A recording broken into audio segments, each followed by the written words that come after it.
Coming up next on the Jeff Crilley Show, you're going to meet Jamie Munoz. She is the general manager of Galaxy FBO. Some people have called her the queen of the Addison Airport. We'll explain next.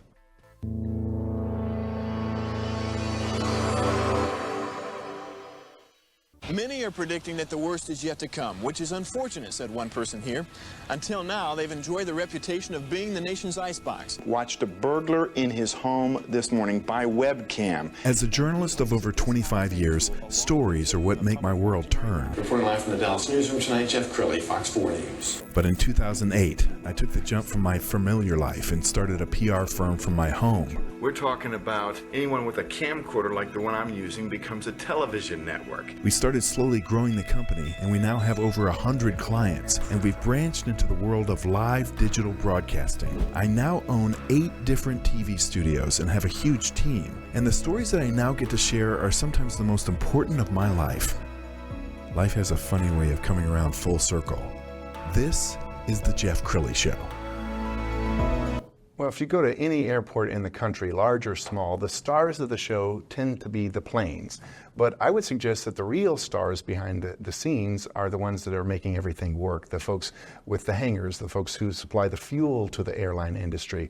And so to talk about that today, Jamie Munoz, she's the general manager of Galaxy FBO. Thanks for coming on the show. Thank you so much, Jeff. It's so nice to be here today. Well, we're TV partners with the Dallas Business Journal, and so I'm always looking at the DBJ to find leads on interesting stories, and I came across yours, and we're going to talk about your awards in a minute, but let's talk about Galaxy FBO. What is it? So essentially, we kind of joke that we are the gas station for your private jets, your general aviation piston aircraft, and we're one of 3 facilities located at Addison Airport. And it's become a really big company. We're going to scroll down your website because how many airports are you guys in now? So we're in 3. So we are at Houston Hobby. We're at Conroe Regional, which is north of Houston. It's our flagship FBO. And then Addison, Texas is our newest. We opened in November of 2022. Wow. And when you hired on, you guys were in the middle of some construction. We were. And, we were not immune to all the construction delays that other people fought through COVID. So we had quite a few obstacles to overcome, but we were so happy to open in November of 2022 after going through all of those hardships and milestones and delays. And that's a lot of responsibility. We're going to talk about your upbringing in a minute, but you don't get to be as successful as you are without rolling up your sleeves and putting in a lot of hard work. You're no stranger to hard work.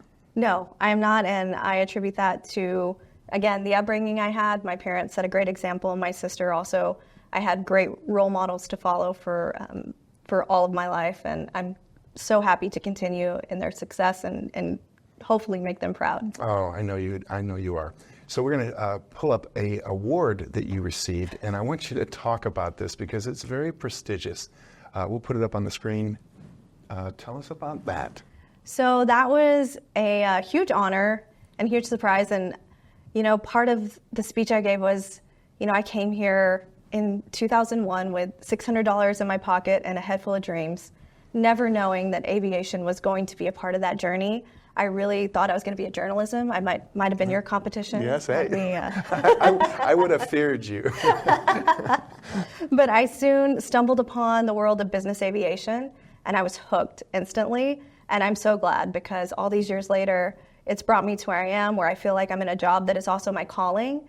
And so getting that award, it just was full circle 24 years later, standing there amongst people that I had sat in a room with. Like I remember my first Dallas Business Journal lunch going to when I was in my late 20s and just being overwhelmed and so intimidated by everybody in that room. So being able to stand on that stage and accept that reward was such a huge honor in my career. Absolutely. We're going to pull up your Instagram page because you have lots of great images. It looks like you have a fun company. Describe the vibe over at Galaxy FBO. We do have so much fun in everything we do. I love that golf video was one of our favorites.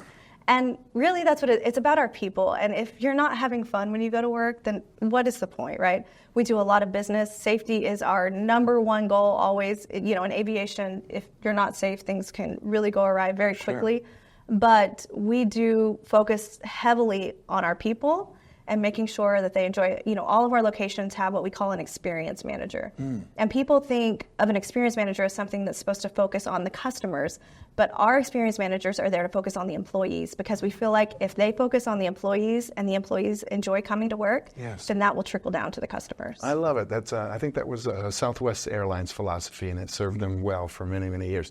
Tell us about your clients and the attention that you pay to your clients. So we love our clients. We try to treat them as family, and we're very selective, honestly, about who we allow to be based with us, to have their aircraft hangared with us, because we want, again, for our employees to enjoy coming to work. And you can only do that if you have the best clientele that not only appreciate everything you do, but appreciate your employees and the people that are doing it every day.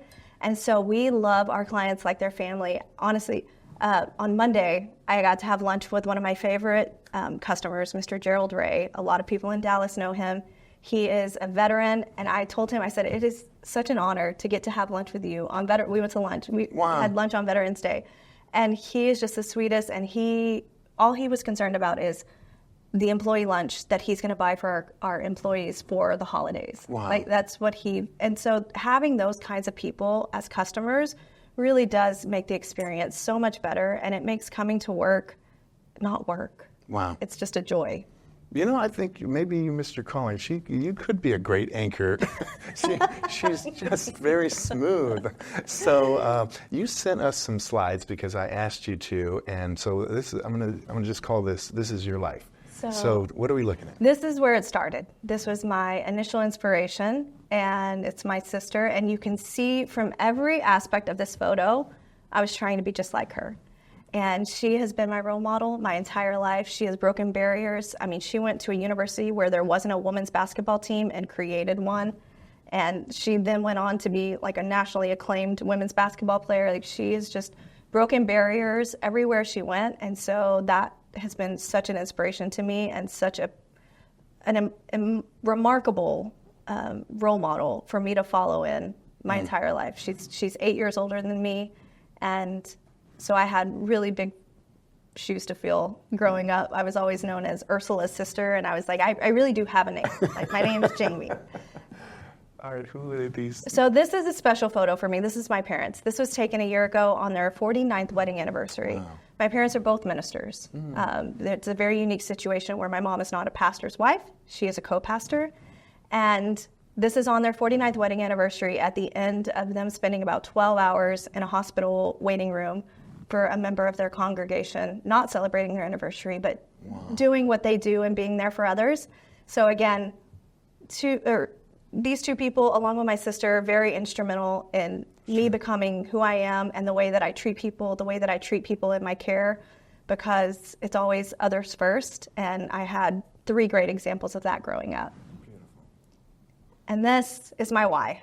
This is my husband and my son, and this is why I work hard. This is why we put in a lot of hours. My husband is a hard worker as well, and we try to set a great example for our son on the values of working hard and how you can still have a great harmonious family life and still have a lot of fun together, even when mom and dad have to work a lot.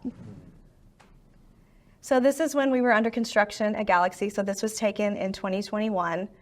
We didn't know if the end was ever in sight. Honestly, there was a lot of discouraging twists and turns along the way. But I really love this photo because if you see in the background, you see the gravel where there is now 7 acres of concrete. Yes. And every one of those concrete layers has like these big rectangles. And one thing that I've never told anybody, Jeff, I take that back. I've told one person this before, but for every rectangle, that is a different employee that when I go out and walk those 7 acres, whenever I cross a line on that rectangle, that's a different person I pray for. Wow. And when they started laying the concrete, this was something that just like hit me that I needed to do. And I felt like it was very important. And I don't pray for bottom lines. I don't pray for success. I don't pray that we beat the competition or that we're the best in the business. I pray for their families. I pray for their marriages. I pray for their kids, their relation, whatever is important to them. Yes. Because I feel like at the end of the day, whatever I'm doing, it's bigger. Yes. It's bigger than fuel. It's bigger than jets. It's bigger than all of it. Well, Jason, let's come back on camera for a second, because Jamie's kind of tearing up, which I love. I mean, you can't fake that. Your team is your family. They are. And being in charge or in a position to care for them, to me, is the biggest responsibility I've ever had in my life, because I didn't inherit this team. I hand-selected this team. Wow. It was from the ground up, and it's a very unique opportunity to get to do that. And so I don't take that lightly. I don't. I take that I think about them when I'm not there. I think about their families when I'm not there. And I want to create a safe place for them to grow. And I was joking with my sister earlier. She was like, what is, one of the different things that you do at Galaxy? And I was like, we try to get rid of our employees. She's like, what? And I said, we find out where they want to go in their career, and we want to get them there. We're not trying to keep them. We're not trying to keep those retention numbers to say we've never lost an employee in this amount of time. We want to say we were a stepping stone in their journey to success, and it was such an honor to be a part of that. That's beautiful. Listen, we're almost out of time, so I want to leave with words of encouragement to those little girls out there that want to be you when they grow up, and maybe even lessons that you hope your son is learning from watching Mom. I think it's so important for people to know, I'm in the beginning stages of launching something called Holding Pattern Co., and it came from attending an aviation conference where at this point in my career I was getting recognized a little bit, and women were constantly stopping me. And multiple women at this conference were crying about the stumbling blocks they'd faced, the people that had discouraged them and talked down to them. And so Holding Pattern Co., the definition of a holding pattern is an aircraft in the pattern waiting for permission to land. Right. And so the whole point of that is to empower women, empower anyone. You don't need to wait for someone to tell you you're ready. When you know that you are ready, when you know you've put in the work, when you know that it's time for that next step, you can take it without somebody else telling you you can. And so I want to tell any woman, any child, my son, don't let somebody else tell you that you're ready. You know when it's time, so make that move. Wow, I could listen to you all day long. You are so inspirational. I think you got a little preacher into you as well. We're gonna end with her website, which is galaxyfbo.com. The great Jamie Munoz. Thanks for coming on the show. Thank you so much for having me, Jeff. I appreciate it. That's it for now. We'll see you next time.